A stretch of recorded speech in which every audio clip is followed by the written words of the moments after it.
don't know if you saw the announcement by the Ontario School Board. Next year, they're shifting their policies. Attendance can be a portion of your grade now Interesting. in Ontario. I believe it's just for grade 11 and 12, but so if you're not there, you can lose up to 10 or 20% of your means grade. you wouldn't get into university. Exactly. Yeah.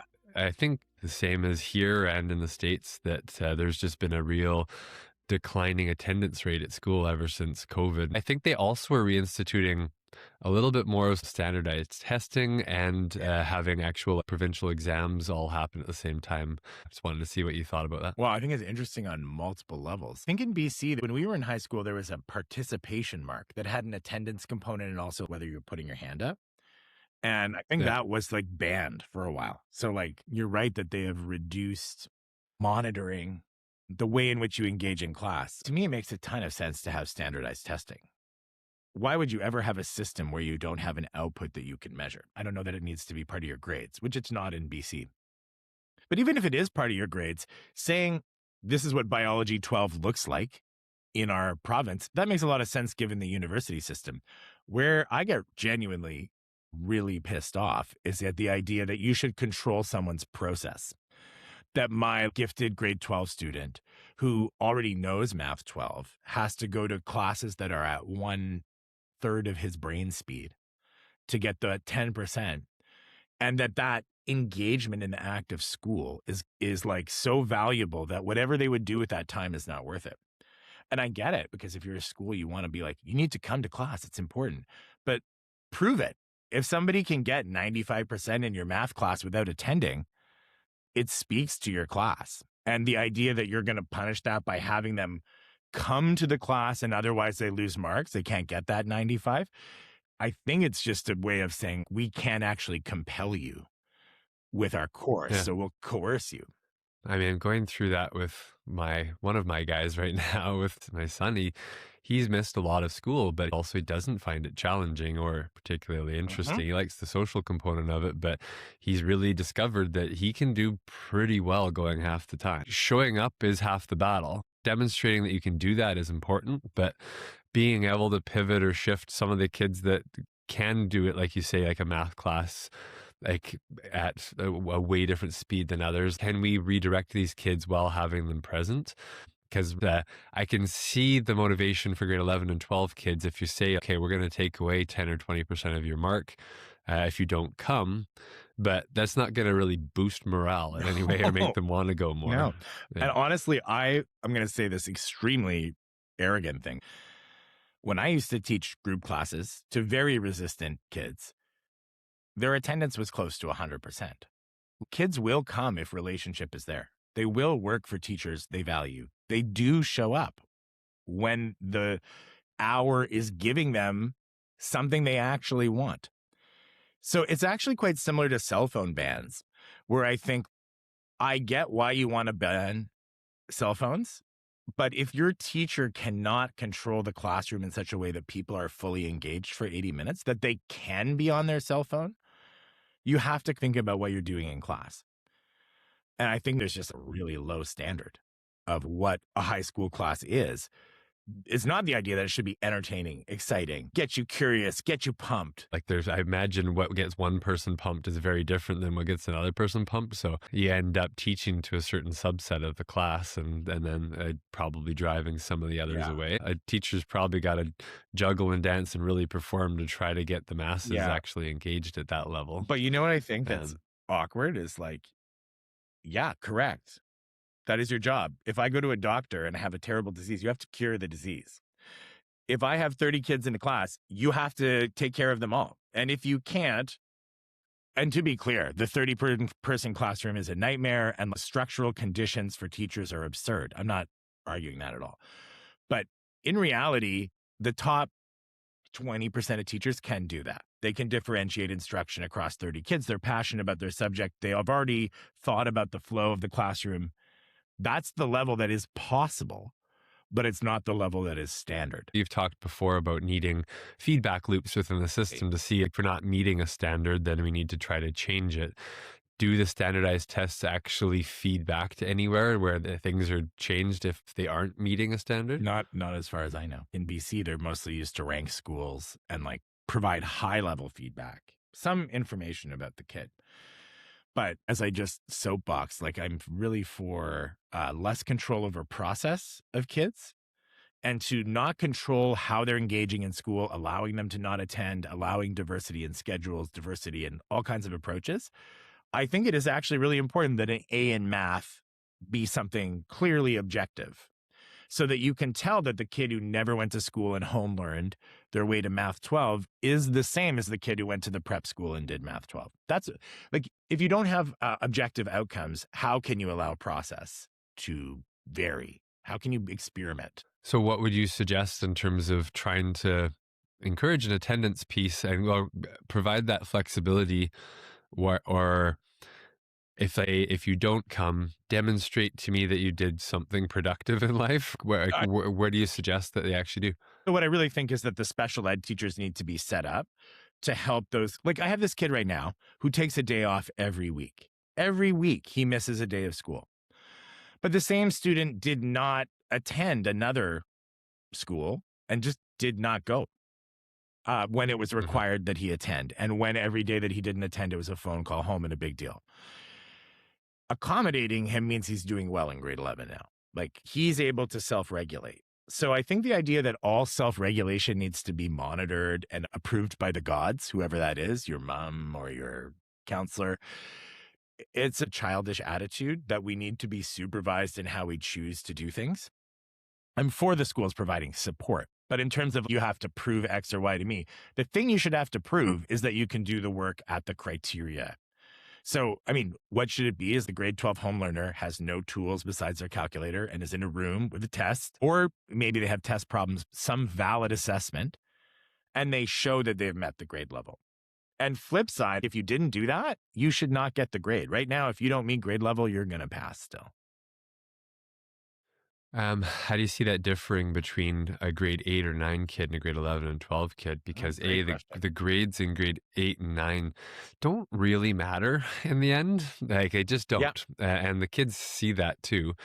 And the maturity level of a grade 11 or 12 kid to maybe engage on self-learning stuff is a lot different than a grade 8 and 9 kid. And the likelihood of a grade 8 and 9 kid to get in trouble, just being left alone Is or to high. their own devices, is high. Yes. So a grade 11 or 12 may be able to decide if they skip. A grade 8 or 9 who's skipping has a serious issue and requires parental involvement / intervention, probably some form of a mental health intervention, because they're skipping school as like a 13, 14-year-old. It's a really different situation. So I certainly think it matters. And I think if a 8-9 is missing a lot of school, that's an urgent thing for the school. Like, what are the chances that there's a parental issue at home, actually a relationship issue with the parent where they're unable to provide the right support, just causing this kid to kind of mentally flip out? So in the context of building responsibility, definitely you should be talking to kids who aren't attending. But as you point out, in 8 and 9, the grades are irrelevant. So it's actually quite interesting to try and sell a grade 8 or 9 on trying when they realize that. Trying to help them through.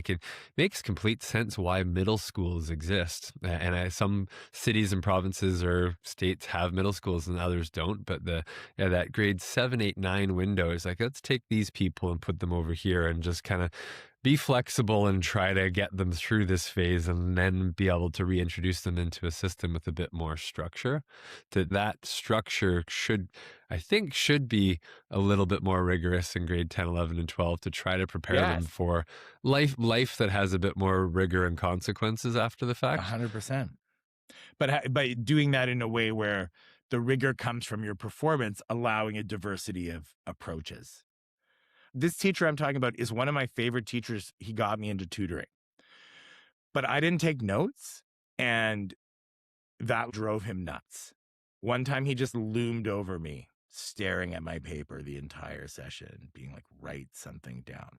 But my motor skills are terrible and my ears are great. The next class, he's like, can you go be a tutor? Because you can teach it. But his need to control my process was just how they feel. It's what they think their job is. Yeah. And Yeah. I understand, because I give process feedback all the time. Oh, don't try that, try this. But then I asked him to check how it works. Maybe you should have said, try taking notes for a day, see if you understand more or less. That might have bought me into trying it. So I just think it's like almost an instinct to control process, maybe because we don't have objective measures of the outcome. I do not believe that every kid who has an 88 in math has the same math abilities. And I definitely don't think that's true in English. Yeah, you can see how differently people think and people learn. I never really took notes either. I'd be better off paying Yeah. attention or just trying to like just listen and then go back over Yeah. and read the Right. textbook or whatever afterwards though. Whereas everybody, you see, I look around the room and see everybody else madly trying to write down every point that was on a slide. I'm like, weren't they going to give us these slides anyways? Why are you writing all of this down? Also, you know about Google, Um, right? Like we can look this up later, but if you don't know what they're yeah, talking about, you can't. That's interesting. It yeah, makes me think also of how I like concentrate on preview 50 to 60% of my cases, knowing what's going to happen before class. And say you're in grade 8, 9, that strategy is super effective for getting you to care because you used to sit in class and get lectured to. Now they ask a question, you actually want to put your hand up because you think you know, assuming you're not super shy. So that kind of thing where you figured out that you have to build a schema to give a shit, that's the kind of thing that's not being taught. Instead, it's like attend or you mhm. lose grades. Instead of how do you actually learn? Yeah, that's really true. I do think fundamental class of for grade 8 should be like learn how you learn. Yeah, and even just like it would be a good way to pick out some of the kids that are dyslexic Yep. or the kids that are ADHD or neurodiverse and try to and just help everybody, including the teachers, see that like there's all of us in here learn very Yeah. differently. And to Do. experiment. Do this math worksheet and we're going to use drawings. Do this math sheet and we're going to use algebra. Because I'll tell you, that's one I've noticed recently is I see kids' math books and there's not one drawing. I have several clients in the last couple of years who are convinced they're bad at math because they were taught without any pictures, which is crazy Yeah. to imagine, but it's simple because you hand out the worksheet, you demonstrate the algebra, and then you say, do it 20 times until you know it. So I think even just that very simple one that some people tend to visualize, and on Twitter, they call it shape rotators and word cells. It's meant to be insulting to humanities people, but just dividing the world into people who tend to think in shapes and rotations and people who tend to think verbally. Just that one distinction. What am I doing for those two groups every day in class? You're going to get better Mhm. performance. I had an interesting conversation with another client. She did a lot of reading and went through and figured out, she's like, yep, no, I'm pretty sure I have ADHD. And she's like in her mid 30s. And then she also realized she's got dyslexia as well.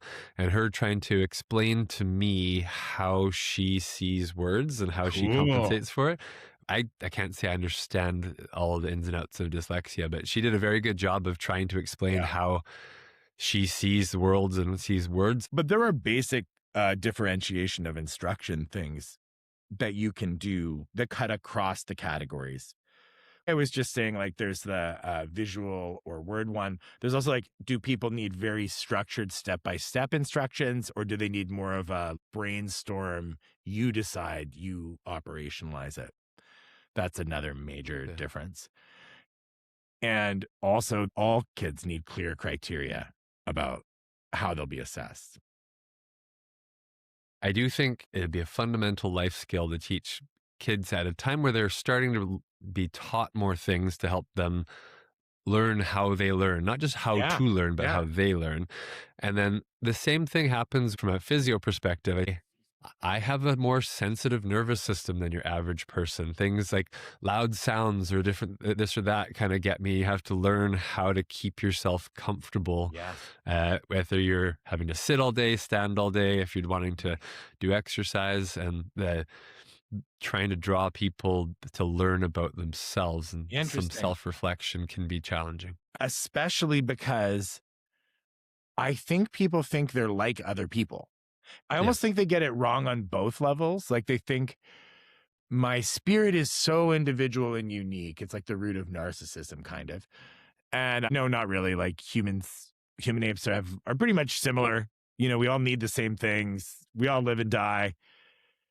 So they think they're very different on that level, but they think the way that they actually perceive the world is the same as everyone else. I'm like, no, that's where the difference is. We all do the Mhm. same journey. We all have a lot of the same points, but what you're processing underneath is completely different than other people. Totally. That actually leads into a bit of one of the other topics that I was thinking about. I really don't like labeling things, but there's this thing that people can get what you call central sensitization, Okay. which is like your nervous system has gotten highly Yeah. sensitized. So that's where any little loud noises or bright lights or light touch, everything can kind of make you Ah, really jumpy. Every little thing is amplified to 10 for people, which is a really hard way to go through an unpredictable environment. Everything's giving you like a yeah. startle reflex. Every little sensation can be perceived as painful. Like light touch on the person's back might make Yeah. them jump. Um, I end up seeing a lot of people like that. And that usually comes from some kind of trauma, or they've been in a Yeah. car accident, or they've had some surgeries and their nervous system's never kind of processed it at one end of the spectrum. But there are other people that just, even they may not have had some big trauma, Mm, but they're just a sensitive yeah. person all around, I mean, emotionally, physically. Yeah, tons of go my ahead. clients on the spectrum fall into this category where Yeah. a lot of what we think of as their autism is actually just needing to limit the stimulation and limit the surprises because they can derail them for a day. Yeah. And a lot of people just don't understand it's is unique to them. There are other people like that, but that not everybody else experiences the world that Yeah. way. Is habituation in this neuro framework where the same stimulus just starts to give you no response. So instead of being Mhm. sensitized, it's like, something bad happens and you just play dead, kind of disassociative Yeah. almost. Yeah, trying to help draw people back to the middle a Yeah. little bit more, and or just appreciate that this is going to be harder for you, so you're going to have to learn the tricks to how to get through this or accommodate that. Yeah. Or like, yeah, maybe you're not going to be comfortable in crowds for a while Yes. anyways. You see people after they've had a concussion end up getting elements of that, Right. where everything's like a bit more sort of Yeah. spacey, little things can give them a headache, and then with that or experiencing a different form of consciousness where is inherently anxiety provoking. So that in Yeah. itself creates a stress and that sensitizes you too. So trying to bring somebody back down to kind of the middle and habituate them to it does require some level of exposure Yeah. therapy, but also helping them learn what they can and can't do. Yeah, like pushing a little bit to improve it while also respecting it so that you don't fry the system by overstimulating yourself. There's a balance. It's where some people will understand that, okay, I've had a concussion, it hit my head, and that's why. And then the people is this, that's their baseline. They're a sensitive person. And so you have to learn to build different levels of resilience and learn that you are going to actively have to learn to habituate to this. Yeah. And other people are going to not realize that they've been completely dissociated from the sensations of their body and have to learn which ones Yeah. to try to pick and pay attention to that will be helpful and which ones you're going to have to learn to push away from. Yeah. I think one of the hardest profiles is when you flip between those states too, which happens to people where they go from like disassociation to high sensitization. Thinking about the Hmm. psychology of it or like putting it in a parts perspective, it's like those two modes are running the brain, but they need to be integrated. They need to actually be able to be active at the same time. The person who's sensitized needs to also be able to access some form of calmness, but without just shoving their sensitivity down. It's kind of hard to describe, but it's really real. I'm just curious, is there like now that there's a word for it, is there like a protocol? I wouldn't say there's a protocol because it is different for every person. Yeah. Just usually trying to teach them that this is how it Mm, works, that this is how your nervous system works, this is what you're dealing with. You have to get to know them a bit and find your way in of yeah. whether it's a very light kind of touch to them, get them doing some breathing things, get them doing some movement kind of stuff, try to give them a physical challenge and see that the world didn't Yeah. fall apart, Yeah. and give them some expectation that this isn't something that's damaged or injured and you're trying to physically heal it. Mm, It's something you're trying to desensitize, and it won't be a linear path. Something's going to flare yeah. you up, something's going to calm you down.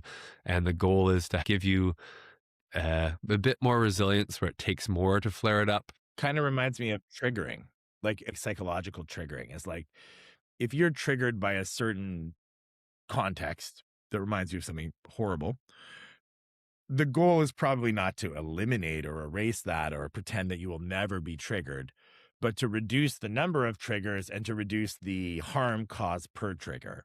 Um, I again bring that back to trying to teach hypermobile people how to find the middle point in their body, because we have what you call proprioception, which is your sense of where you are in space.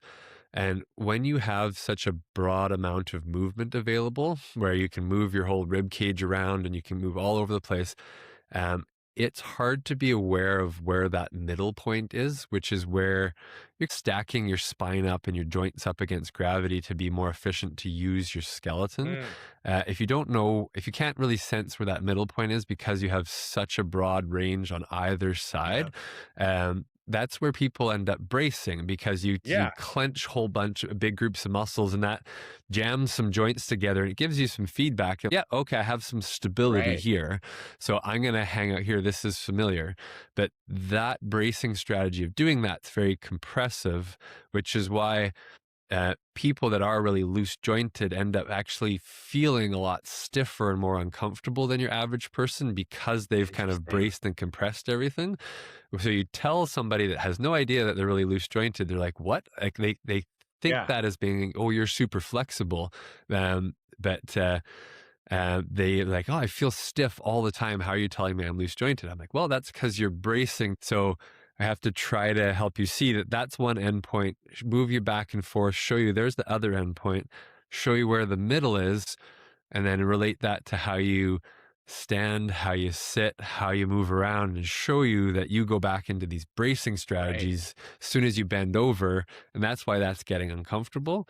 And it's the teaching you that middle point. You know, have you ever heard of, I think it's called polyvagal theory? It's Yeah. like the sensitized person in that framework is in a freeze state, like this old evolutionary state where they want to like reduce. And interestingly, as I understand it, part of the move out of that might actually be to go up to fight or flight before you get to anything calm, just to unlock the frozenness of it. What I'm trying to say is across what we're saying is that integration, reduction of compartments, and having a practitioner help you perceive what that feels like. This is the moment when both are active. Like one that I think all the time is disappointment and pride. Being proud of your efforts for something that didn't go well is one that my students find really hard. They studied hard. Yeah. They actually changed their behavior. And actually, they lost marks because, it was a new strategy. It's hard to maintain those two feelings at the same time. But if you can, you become extremely confident. You become a very confident person.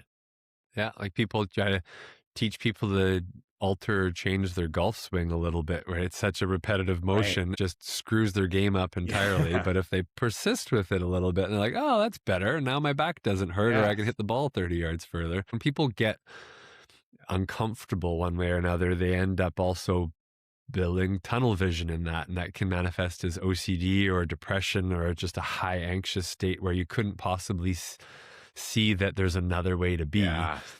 You get locked into one or the other. So Hmm. having someone try to facilitate pulling them out of that tunnel vision.